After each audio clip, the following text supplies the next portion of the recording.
Con la entrada de los franceses en España como aliados en 1807 para entrar en Portugal, pues se va a agudizar, digamos, el problema del trasiego de obras de arte y la llegada, pero se va a aumentar el número de marchantes que de alguna manera comienzan a pensar que el comercio está libre y que va a haber muchas más posibilidades de intercambio, ¿no? Por tanto,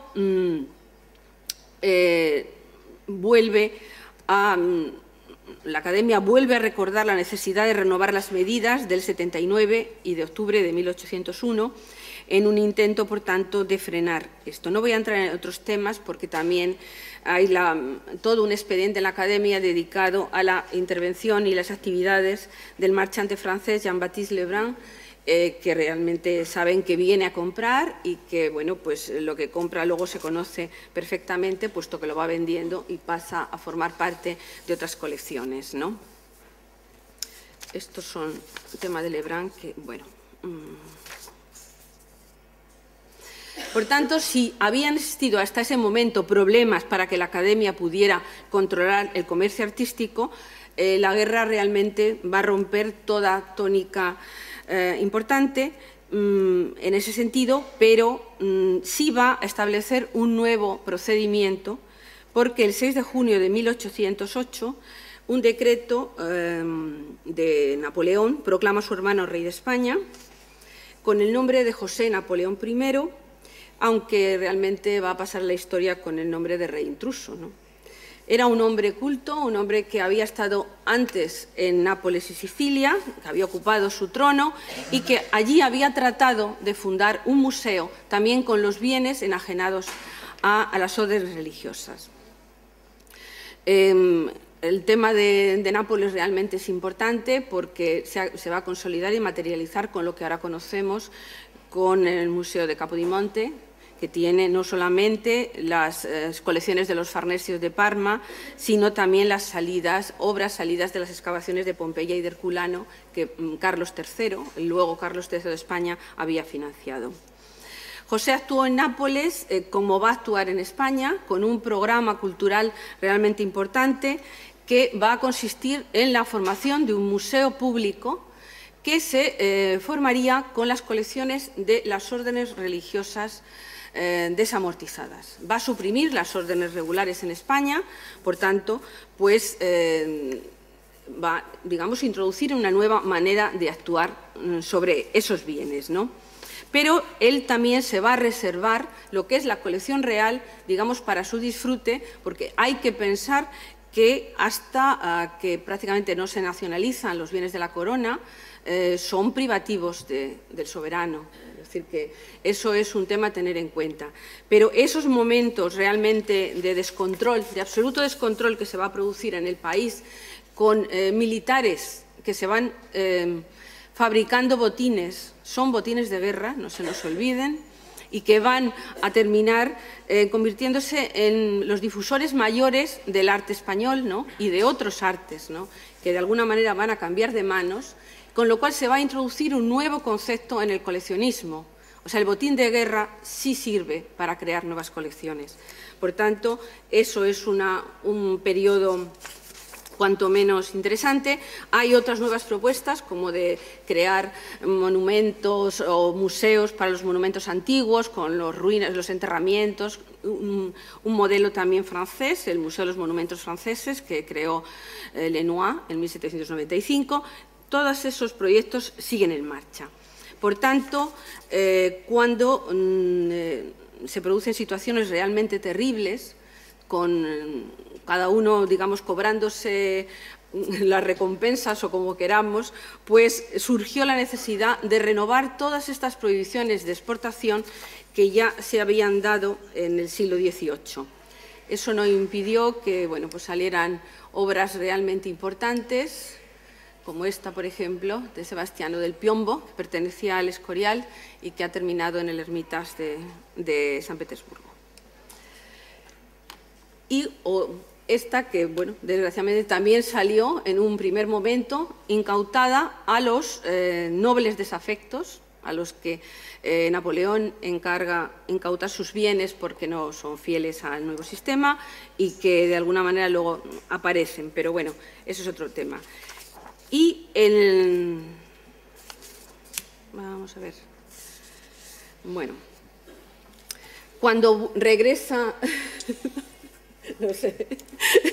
Cuando regresa Fernando VII, como saben, las aguas vuelven a su cauce, los religiosos conservan o es devueltas las propiedades de las que habían sido enajenados y el rey, sin embargo, hace algo que puede resultar chocante, como es ofrecer su propia colección para formar un museo. No va a ser un museo público, va a ser un museo real.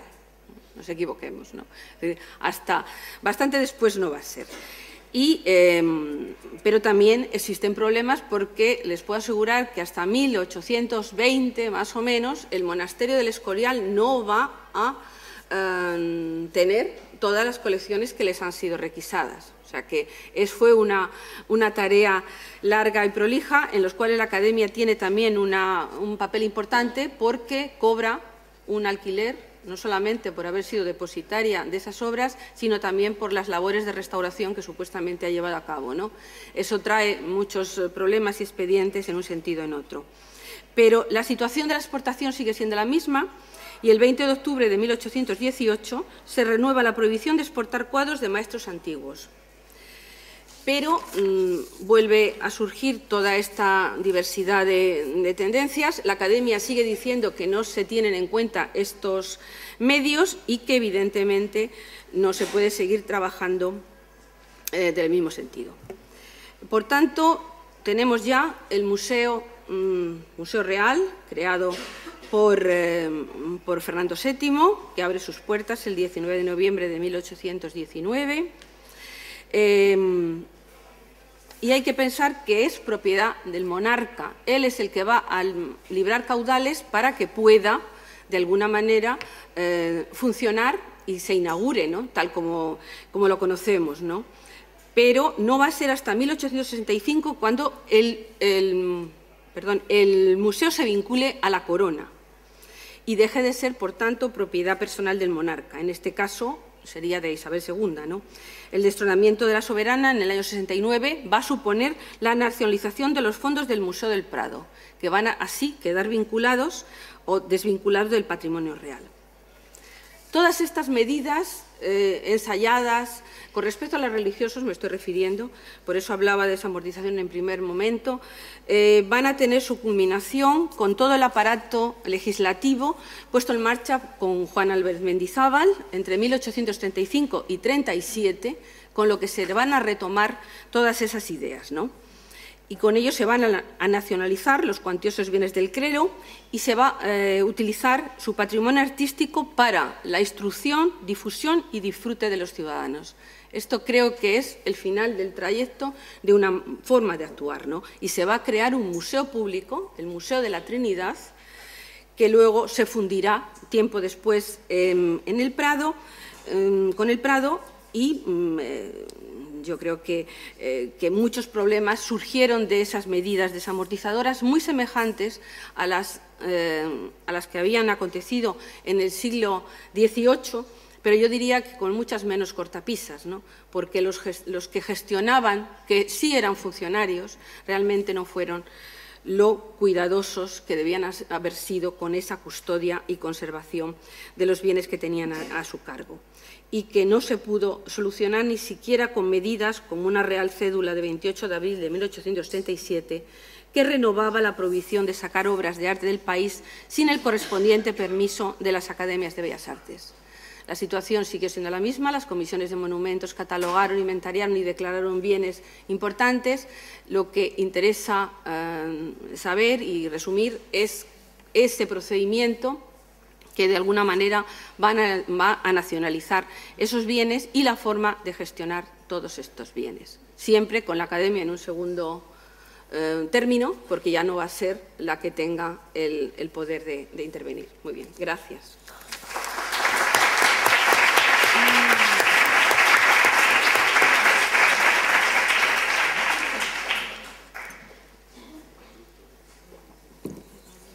gracias a los 12añistas por haber invitado a una godoyista. Es un honor estar aquí y agradezco particularmente al profesor Ramos Santana por toda su labor de organización, por todos los correos electrónicos. Después de esta ponencia magistral de la profesora Antigüedad, que nos ha dado una visión bastante global, ha saltado siglos, yo les voy a presentar algo mucho más concentrado, o sea, un ejemplo de este tipo de problemática, pero muy concreta. Y lo he pensado esta vez como el museo godoyano. Yo he trabajado con la colección de Godoy durante muchísimos años, pero esta es la primera vez que abordo el problema desde este punto de vista de museo. El museo godoyano, una oportunidad perdida. Para cuando el descontento de todos los estamentos de la sociedad española con el reinado, entre comillas, de Godoy, alcanzó su punto de no retorno el 17 de marzo de 1808 en Aranjuez, el favorito real se las había arreglado para amasar una impresionante colección de pinturas, cifrada en unas 1.100 cuadros. Godoy había adquirido estas obras principalmente de las escuelas española, italiana y flamenca, y fechadas entre los siglos XIV y comienzos del XIX, en menos de 20 años, y en primer lugar dentro de la propia España, o sea, que cuadros que ya estaban en suelo español alrededor de 1800. La agresividad con que Godoy llevaba a cabo sus actividades de coleccionista era notoria, y la espléndida galería de cuadros a que dieron lugar era bien conocida de españoles y extranjeros por igual. De hecho, su colección era mucho mejor conocida que cualquier otra de las existentes en España en la época, debido a las audiencias semanales que el favorito concedía en una sucesión de salas de recepción interconectadas, abiertas a un público amplio, aunque privilegiado, en su moderno palacio madrileño, colindante con el convento de Doña María de Aragón. Allí, todos los miércoles, más de 500 personas, presuntos admiradores, abarrotaban esas galerías para rendir homenaje a la persona más poderosa en el reino después del rey. Este es el Palacio Madrileño de Godoy. Existe todavía. Es ahora el Centro de Estudios Constitucionales. Godoy jamás llegó a habitar el Palacio de Buenavista. Por favor, historiadores del arte, dejan de decir que Godoy habitó el Palacio de Buenavista. No llegó a habitarlo. Estaba en arreglos, en obras, cuando aconteció el motín de Aranjuez. Este es el Palacio Madrileño de Godoy. Está en la Plaza de la Marina Española. Esta es la escalera magnífica imperial que mandó construir Godoy y existe todavía. Colgada en las paredes, esos visitantes ávidos podían ver expuesta una selección de las fabulosas pinturas que el Príncipe de la Paz había reunido bajo un mismo techo, el suyo, por supuesto, aprovechándose de su acceso exclusivo a fuentes de lo más diversas en toda España. Así, gran número de esas pinturas clásicas se habían obtenido en iglesias y conventos de Madrid, Sevilla y Valencia, recurriendo directamente a la coacción.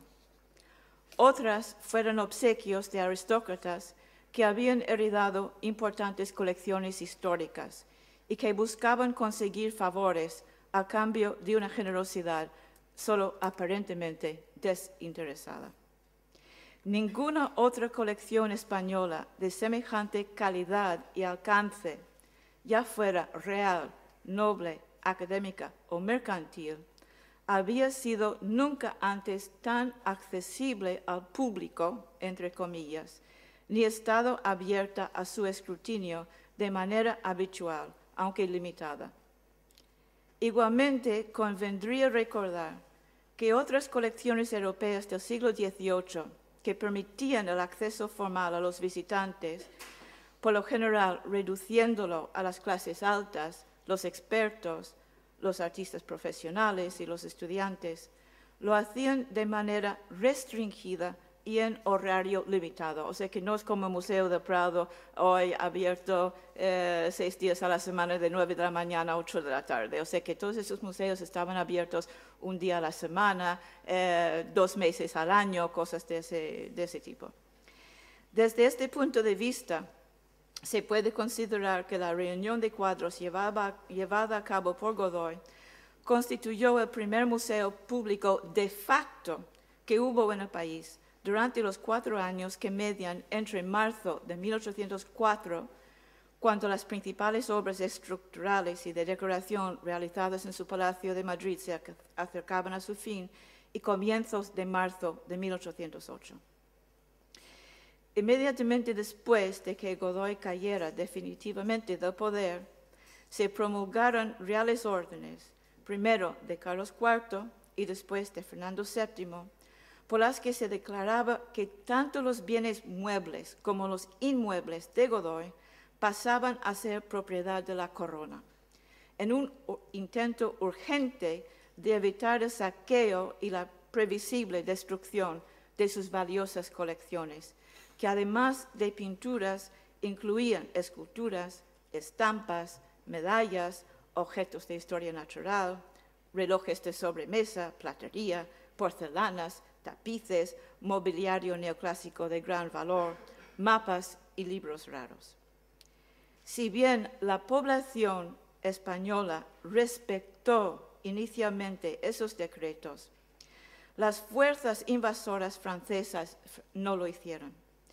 En consecuencia, entre el día 23 de marzo, fecha en que el ejército francés ocupó la capital dirigida por Joaquín Murat, quien insistió en alojarse en el Palacio de Godoy, o sea, este edificio que estamos mirando, y la primera retirada del enemigo a finales de julio de 1808, ya se había producido la serie inicial de saqueos de bienes muebles de Godoy, incluidas sus pinturas.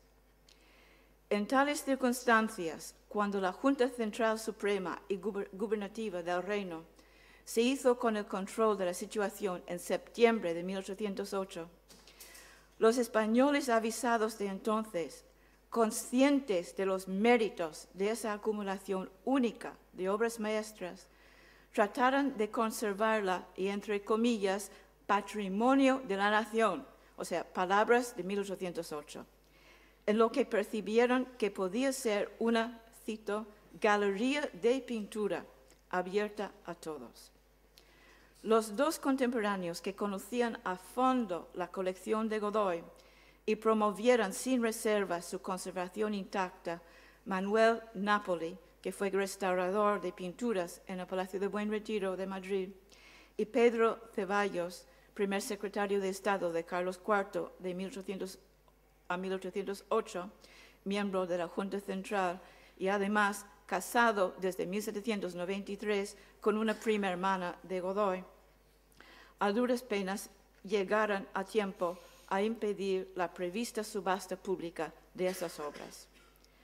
Posteriormente, a raíz de la segunda ocupación francesa de Madrid en diciembre, no pudieron realizar sus propósitos museológicos progresistas, ni tampoco impedir el saqueo, la destrucción y la dispersión irrevocable de la colección a manos del ejército francés y de marchantes extranjeros que se produjeron entre 1808 y 1813.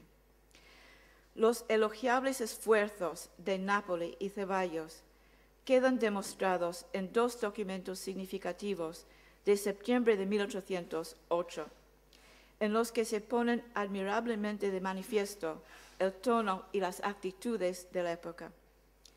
Es necesario subrayar que esos informes preceden a los planes para un museo josefino, que son de diciembre de 1809, o un museo fernandino, que son de julio de 1814, o finalmente el Real Museo de Pinturas, el concepto del 1818, inaugurado el 19 de noviembre de 1819. De este modo, esos documentos prueban que el concepto de periodo ilustrado en circulación por toda Europa desde hacía más de un siglo, del museo público con fines educativos y para la exhibición patriótica de la historia cultural de un país, había comenzado a arraigar en España en 1808 o incluso unos años antes.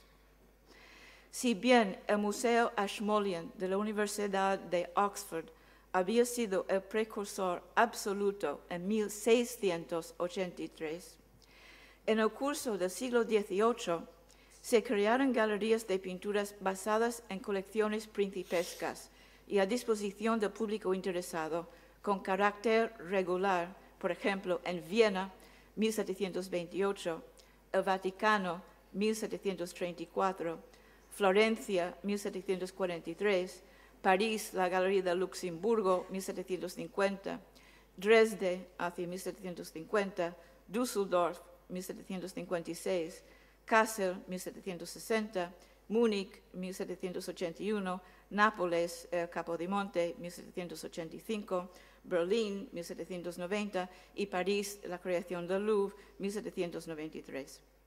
Después de la creación del Louvre, se produjo, por supuesto, una proliferación absoluta de nuevos museos durante el primer decenio del siglo XIX en Francia, en Burdeos, Marsella, Lyon, Rouen, Caen, y además en las ciudades extranjeras ocupadas por Napoleón, Venecia, Milán, Ámsterdam. Convendría señalar que en España, en 1776, durante el reinado de Carlos III, Antón Rafael Mengs había propuesto reorganizar las pinturas de las colecciones reales cronológicamente y por escuelas, para colgarlas en una galería dentro del Palacio Real de Madrid, a fin de guiar, cito, el entendimiento del curioso. Este concepto parecería sugerir que había algún tipo de propósito de apertura al público, pero nunca se llevó a la práctica. Un cuarto de siglo más tarde, en 1800, que nos acabe de explicar la profesora de Antigüedad, cuando Mariano Luis de Urquijo era primer secretario de Estado de Carlos IV, otro vago intento de establecer algún tipo de museo utilizando pinturas de las colecciones reales y de diversas colecciones eclesiásticas no solo fue efímero, sino que además sigue estando inadecuadamente documentado. Habida cuenta del fracaso de estos precursores teóricos, la importancia histórica de los informes de 1808 justifica que los citemos aquí en extenso. A mí siempre me impresiona cuando leo estos informes del año 8. A mí me parecen tremendamente avanzados. El 25 de septiembre de 1808, Manuel Napoli dirigió la petición siguiente a Pedro Ceballos, y lo voy a leer con detalle porque me parece muy importante. Por los que no conocen bien a Godoy, este es Manuel Godoy. No, todos ustedes conocen a Manuel Godoy, ¿sí o no? Sí, bueno. A ver si vuelvo. ¿Prefiere la escalera o Godoy? Yo prefiero la escalera. Bueno, podemos imaginar a la gente subiendo y bajando. Primero para ver a Godoy y luego para robar las pinturas. Bueno, Napoli escribe: todo el mundo no ignora la perfección y perfectas originales que encierra en sí la colección de pinturas de don Manuel de Godoy, una de las más completas de España. Y será verdad que esta preciosa colección se desmiembre en unas circunstancias en donde no se sacara de ella ni la 10ª parte de su valor, valor que muy poco podrá sufragar las urgencias del Estado, y en un tiempo en que la nación necesita conservar estos objetos de bellas artes para la formación de una colección de pinturas que carece y no tiene. Señor, si la nación española pierde estos monumentos tan favorables y que a tan poca costa forme una colección de pinturas que apenas nace, es formidable por los preciosos monumentos de pintura que desde el primer instante de su formación encierra en sí misma, es de esperar que en poco tiempo se iguale con las más renombradas de Europa. Pero si, de lo contrario, esta colección se desmiembra, se permite la extracción de sus pinturas, cuando la nación quiera formar su colección, le costará muchos millones y carecerá de estas preciosidades. Permíteme, Vuestra Excelencia, que concluya mi discurso proponiéndole los medios que en este caso tomaría si me hallase en estado de poder mandar. Primero, que todos los cuadros de la colección pertenecientes a Damuel de Godoy se llevasen a la Casa de Buenavista y se formase un exacto inventario. Segundo, se cree una diputación de 3 profesores de pintura de buena moral, hábiles y expertos y de condiciones para el conocimiento de los autores. Se nombrara un profesor para que reciba todos estos objetos, los conserve y vigile a que no se extraigan los originales, reemplazando copias. Y cuando la nación se hallara más desocupada y fuera de las calamidades presentes, emprenda a colocarla donde más convenga con aquel fasto y grandeza que se hallan en las demás de Europa. Espero que Vuestra Excelencia tome parte en estos mis sentimientos y obre a conseguir y proteger una causa tan justa como interesante a la nación española y tan deseado por todo aficionado a estas artes. Esto es el 25 de septiembre de 1808. Yo lo encuentro todavía muy bello, ¿no?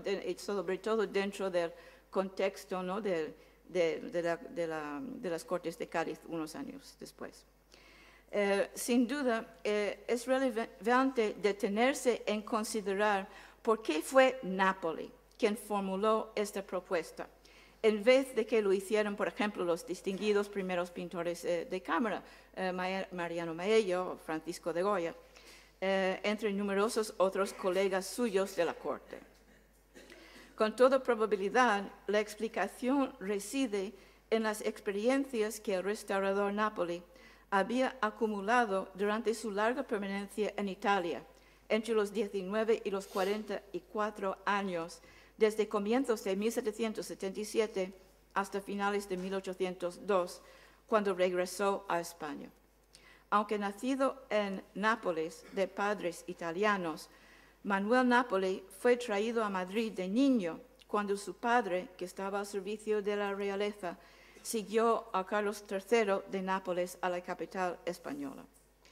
Esto hizo que el futuro artista creciera en Madrid, donde estudió en la Academia de San Fernando a partir de 1769, fue nombrado aprendiz de Maella en 1772 y en 1776 fue pensionado por la Academia para estudiar con Mengs en Roma.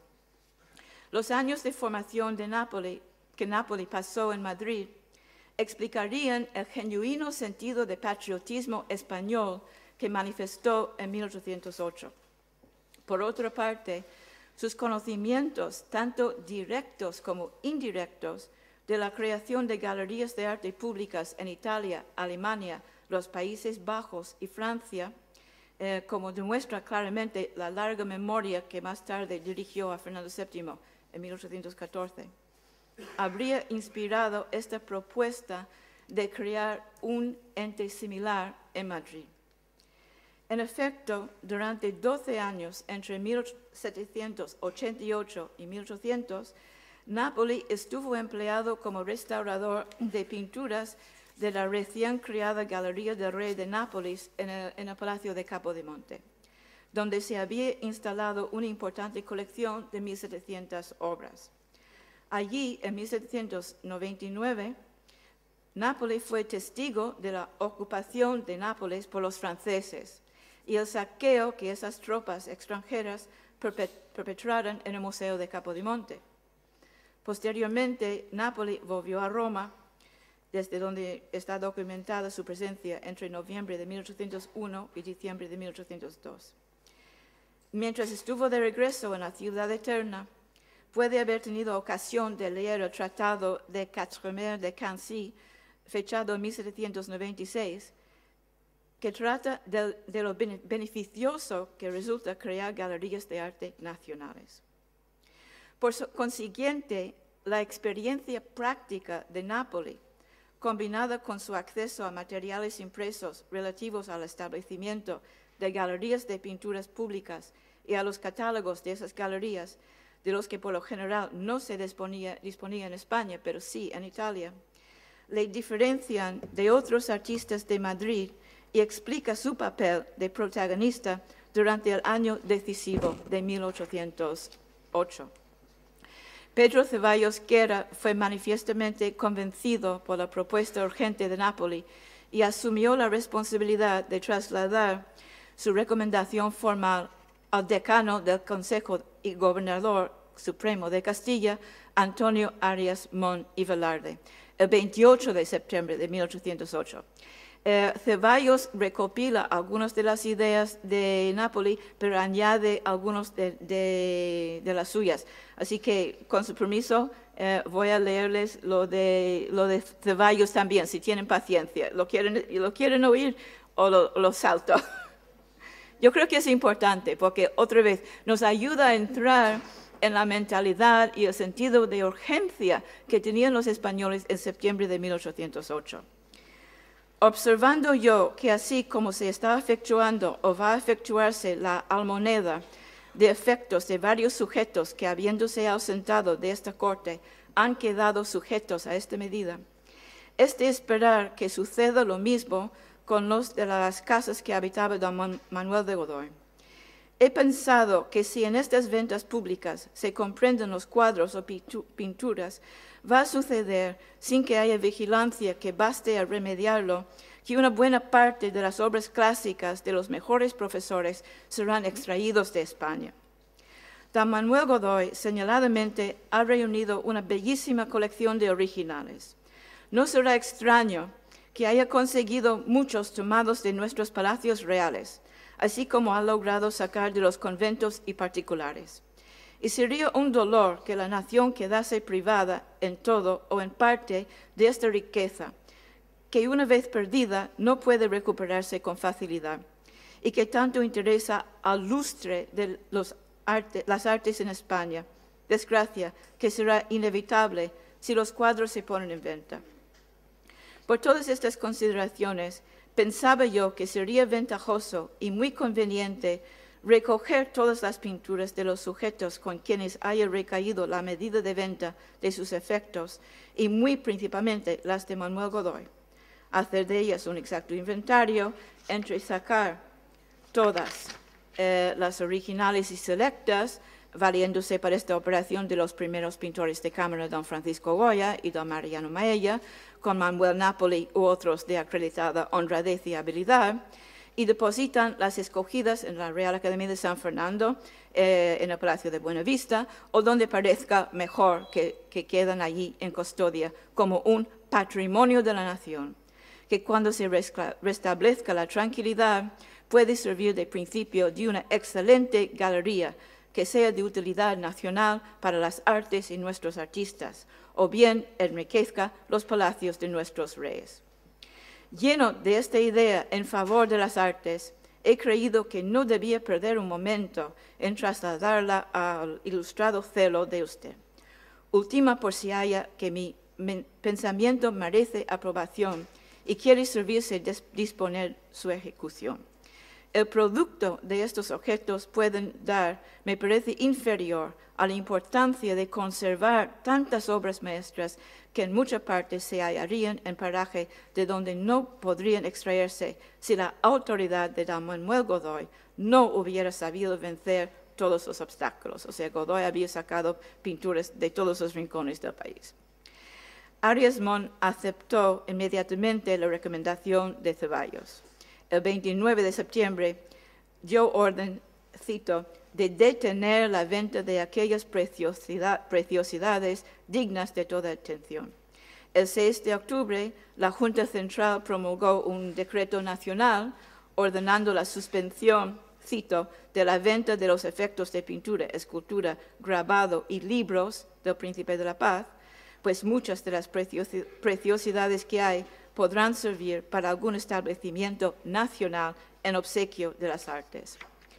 La última referencia conocida a este plan de 1808 se encuentra en el acta de la Junta Particular de la Academia de San Fernando de fecha de 6 de noviembre de 1808, en la que los académicos acordaron hacerse cargo de la colección de pinturas de Godoy. Menos de un mes más tarde, durante los primeros días de diciembre, las tropas francesas se hicieron una vez más con el control de Madrid y los españoles perdieron el control de esas obras de arte. La situación se prolongó hasta julio de 1813, en que se produjo la retirada definitiva del enemigo. En septiembre, cuando por fin se hizo un inventario de las pinturas del Palacio de Godoy, solo quedaban 381, de un total aproximadamente de 1.100. O sea que las 2/3 partes de la colección, adiós. De este modo, el oportuno intento de salvaguardar aquellas pinturas como, cito, un patrimonio de la nación que puede servir de principio de una excelente galería que sea de utilidad nacional para las artes y nuestros artistas, el primer, entre comillas, digo yo, museo nacional o, entre comillas, museo nacionalizado español, fracasó miserablemente. Ahora bien, ¿cuáles eran esas obras originales y selectas que Napoli y Ceballos ansiaban conservar? ¿Qué fue lo que tanto les impresionó de la Galería de Pinturas de Godoy? ¿Y cuál habría sido el contenido de ese teórico museo godoyano que se habría instalado supuestamente en el Palacio de Buenavista? Sí, tal y como propusiera Mengs en relación con las colecciones reales de 1776, las pinturas de Godoy se hubiesen reorganizado por escuelas, se podría haber configurado una muestra muy completa e instructiva.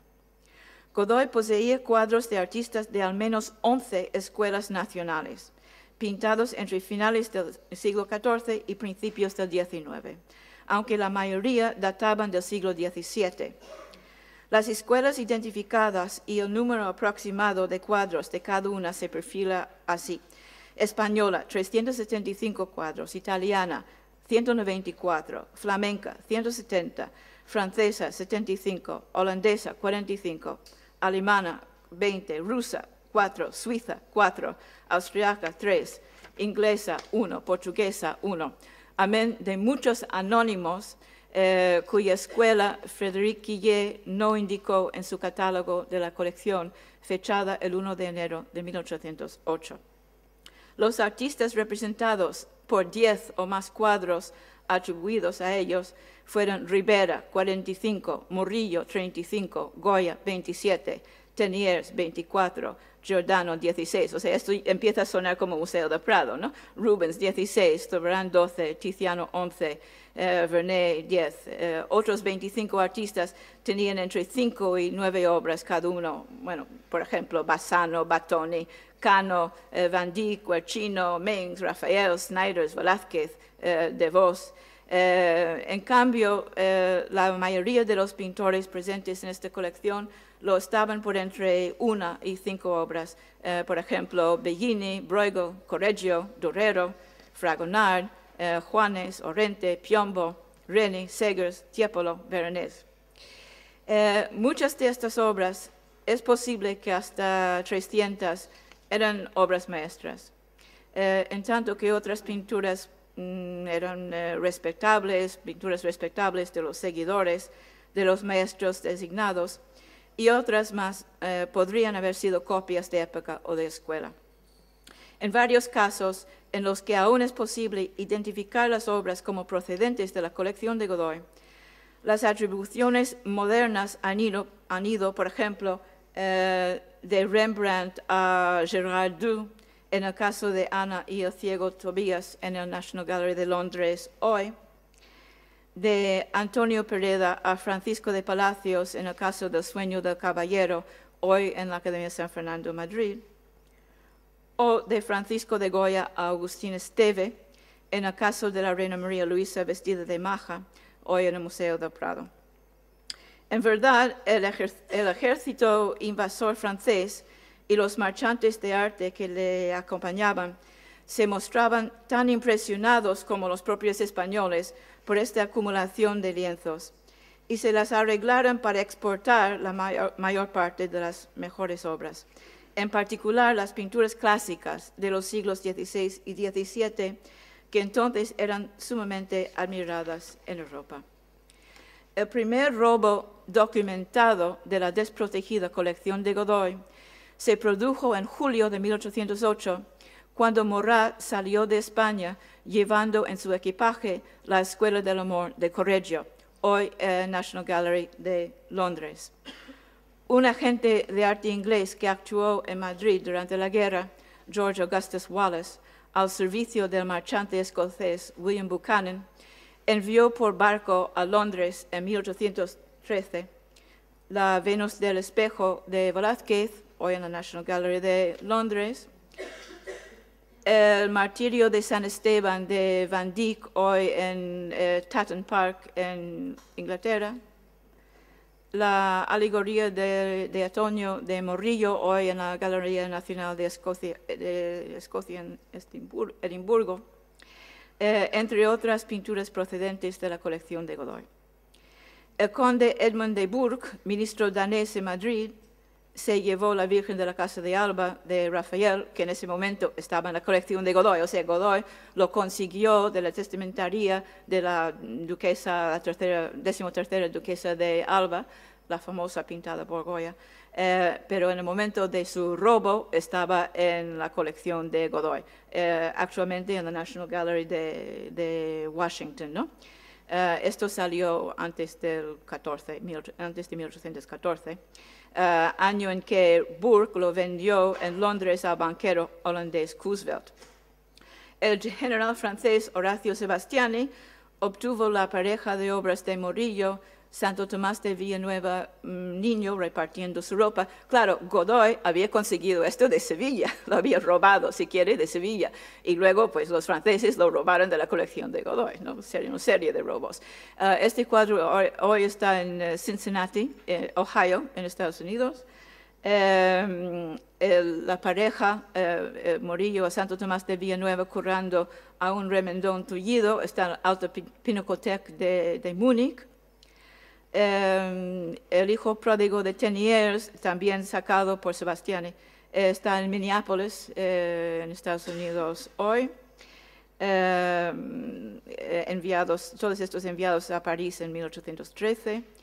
El mariscal Jean de Dieu Nicolas Soult sacó de España en agosto de 1810, junto con 19 lienzos más, la Santa Inés de Cano. Este cuadro lo están viendo en blanco y negro en el original y en una copia francesa del siglo XIX en color. El cuadro se quemó en 1945, al final de la Segunda Guerra Mundial, en Berlín. Estaba en el Museo Kaiser Friedrich en Berlín cuando cayó una bomba y adiós al Cano. Y este San Agustín en éxtasis de Murillo, también sacado por Soult, viene de Sevilla. Godoy lo consiguió de Sevilla, Soult lo consiguió de Godoy, y estuvo durante muchos años en la colección del obispo de Brooklyn, en Nueva York, y salió a subasta hace un par de años y ahora está en una colección privada en el estado de Washington de Estados Unidos. El San Agustín en éxtasis de Murillo. En el caso de otras pinturas que una vez estuvieron en el Palacio de Godoy, muchas se pueden localizar hoy en multitud de museos, iglesias y colecciones privadas, tanto dentro como fuera de España, aunque no siempre está claro quién fue el responsable de su extracción de la colección confiscada a Godoy, durante la Guerra de la Independencia. O sea que no había nadie en el portal del Palacio de Godoy haciendo un registro de quién llevó qué. Como ejemplo de la escuela italiana del siglo XVI, tenemos San Pedro, Alejandro VI y Jacopo Pesaro de Tiziano, hoy en el Museo de Bellas Artes de Amberes. Del siglo XVII italiano, tenemos San Francisco en éxtasis, sostenido por dos ángeles de Jacopo Palma el Joven, hoy en el Escorial. Jacob bendice los hijos de José de Guercino, hoy en la Galería Nacional de Irlanda en Dublín. De la Escuela Española del siglo XVII, la lista es muy larga. De Zuberán, la rendición de Sevilla, que está en la colección del Duque de Westminster en Inglaterra. De Morillo, el martirio de San Pedro Arbúez, que está en el Hermitage en San Petersburgo. De Ribera, San Jerónimo escuchando la trompeta del juicio final, también en el Hermitage. Apalo y Marcias, también de Ribera, en el Museo de Bellas Artes de Bruselas. La adoración de los pastores, también de Ribera, hoy en el Escorial. De Ricci, el Zorrero del Rey, hoy en la colección de la Duquesa de Alba, en Madrid. De Jerónimo Jacinto Espinosa, este nacimiento de la Virgen, que está en la iglesia de Saint-Michel de Batignolles, en París. Y los cuadros que la acompañaban en la misma serie están en el Escorial, este abrazo de Joaquín y Ana en la Puerta Dorada, en el Escorial, y la presentación de la Virgen en el templo, en el Escorial, o sea, los tres de Espinosa. Y de Juan de Zuberán, este pequeño plato de uvas. Si tengo tiempo para una anécdota, el propietario actual de este cuadro me contó que su bisabuelo lo compró de un anticuario en un pueblo pequeño en los Pirineos hacia 1860. Es un cuadro pequeño, es un cuadro que entra en una mochila, ¿no? En la mochila de un soldado francés. ¿Qué pasó? Pues cruzó los Pirineos, quizás se enfermó y murió, o quizás necesitaba dinero y lo vendió en la retirada de las Fuerzas Armadas francesas, en la retirada de España. Afortunadamente, bueno, lo podemos localizar hoy, está en la colección de un descendiente del pobre soldado francés que lo vendió en la retirada. Pero esto nos da una pequeña idea de cómo los cuadros pueden dispersarse. O sea, los cuadros no tienen piernas, los cuadros no andan por su cuenta, ¿no? Alguien tiene que actuar allí, y en este momento había miles de actuaciones. En 1813, de las 381 pinturas que quedaban en el Palacio Madrileño de Godoy, 100 fueron entregadas a su esposa, María Teresa de Borbón y Vallábriga, ¿no? La famosa condesa de Chinchón. Varias de estas obras, pese a 200 años de subherencias y ventas, son todavía propiedad de sus descendientes, como es el caso del San Sebastián de Ribera, que está en la colección de Enrique Ruspoli en Madrid, que es un bisnieto de Godoy. Las restantes fueron entregadas a la Academia de San Fernando en 1816, donde pese a que 40 de ellas aproximadamente fueron vendidas por la Academia entre 1818 y 1826, el resto forman la base del Museo de la Academia hoy. Tal es el caso de la Alegoría de la Abundancia, pintada por Martín de Vos, Fray Jerónimo Pérez de Zuberán, el Sacrificio de Caliroe de Fragonard. Y hay muy pocas obras de Fragonard en España, hay que recordar eso también. Otras llegaron con el transcurso de los años hasta el Museo del Prado y se cuenta entre las obras más importantes de su colección. Por ejemplo, el Cristo crucificado de Velázquez o las dos majas que fueron encargos de Godoy a Goya, la maja desnuda, La maja vestida, los dos de la colección de Godoy. En lo que concierne a Goya, el artista contemporáneo favorito del favorito real, está documentado que pintó 8 obras alegóricas de gran tamaño para el Palacio Madrileño de Godoy. 4 eran pinturas circulares, o sea, tondos. Esta es agricultura. 3 de ellas, agricultura, industria y comercio, sobrevivieron y están en el Museo del Prado. Otras 4 eran de forma rectangular, pero solo 2 se sabe que siguen existiendo hoy. La poesía y la verdadera filosofía, el tiempo y la memoria, ambas en el National Museum de Estocolmo. Estas grandes decoraciones desaparecieron del Palacio de Godoy entre 1808 y 1813 y no reaparecieron hasta 1834, cuando fueron adquiridas de una colección privada de Madrid por el cónsul general de Rusia, Alexander Kessler, que se las envió a Nicolás I, o sea, el zar, en San Petersburgo. En una carta de acompañamiento de las pinturas, Kessler escribió al zar, y cito, «Son de Goya, han pertenecido al príncipe de la paz, el Parnaso y el tiempo y la verdad escribiendo la historia». Este es el cuadro que yo llamo la verdadera filosofía, el tiempo y la memoria. Siento tener que decir esto en Cádiz, donde se ha interpretado este cuadro desde 1979 como una alegoría de la Constitución de Cádiz. Lo siento mucho, pero no es. O sea, la figura principal de la mujer vestida de blanco con un libro en la mano derecha y una especie de batón en la mano izquierda pertenece a la representación iconográfica de la filosofía. Para mí no simplemente es la filosofía, sino la verdadera filosofía que para Godoy y sus contemporáneos sería la filosofía del siglo XVIII, o sea, la filosofía de la Ilustración. Por eso yo la llamo la verdadera filosofía. El tiempo, que es el padre tiempo con las alas y el reloj de arena, y luego la memoria. La figura sentada en primer término también puede ser la historia, pero en Ripa la memoria siempre va vestido de verde y esta señora tiene una especie de trapo verde. Entonces, eso ha sido mi interpretación. Si lo quieren leer, está publicado en 2002 en un tomo dedicado a Goya, publicado por los amigos del Museo del Prado. ¿Qué más?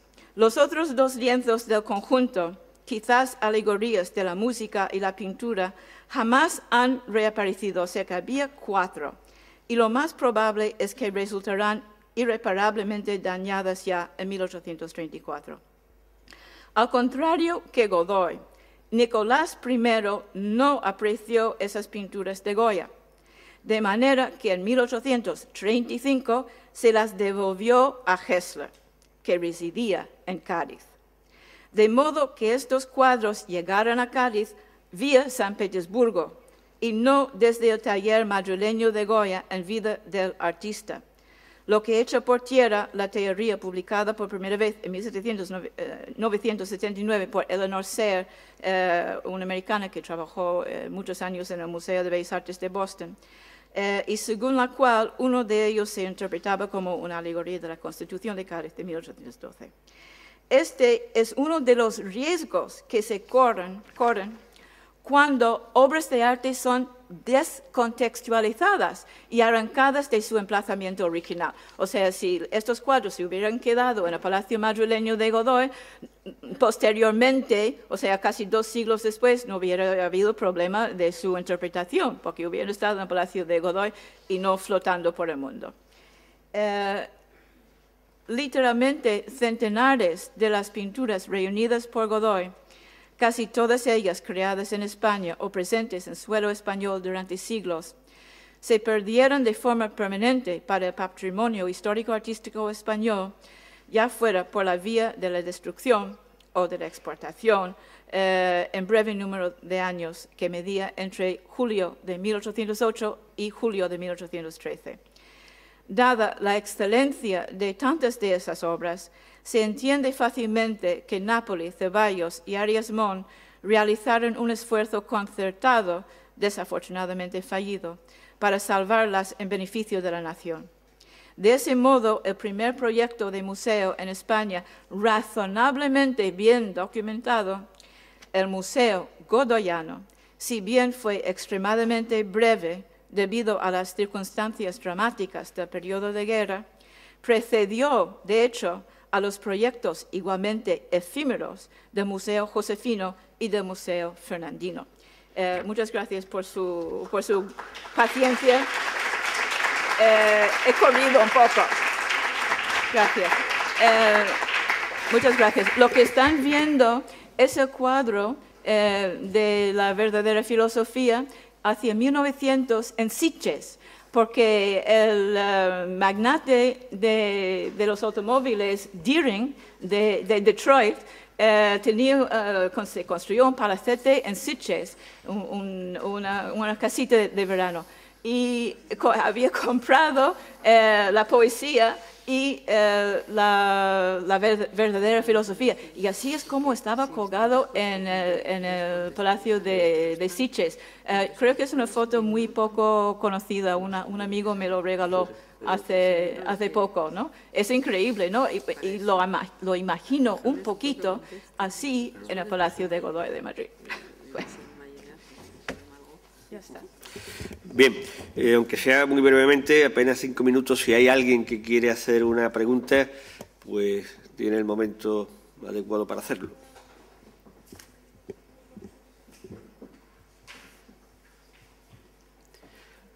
Bueno, pues entonces damos las gracias a los ponentes y a ustedes por la asistencia. A